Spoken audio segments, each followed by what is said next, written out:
என்னடா? அம்மா அம்மா உன்னை பார்த்தா சந்தோஷத்துல என்ன சொல்லணும் தோணல.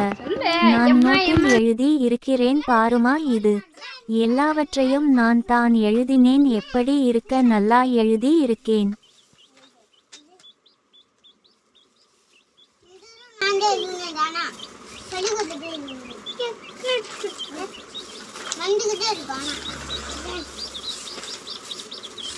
அதான் நான் இதெல்லாம் என்னன்னு சொன்னாதான் எனக்கு தெரியும். சரி அது சரி. இது என்னது? சோறு உண்ணலாம், கொக்கு மீனை பிடித்தது,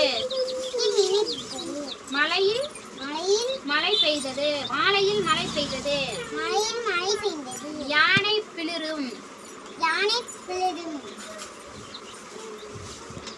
தென்றல் வீசியது, பெரிய பூசணி காய்த்தது, பறவை கூடு திரும்பியது. அம்மா சொல்லி கொடுத்தாங்க, எனக்கு சந்தோஷமா இருக்கு.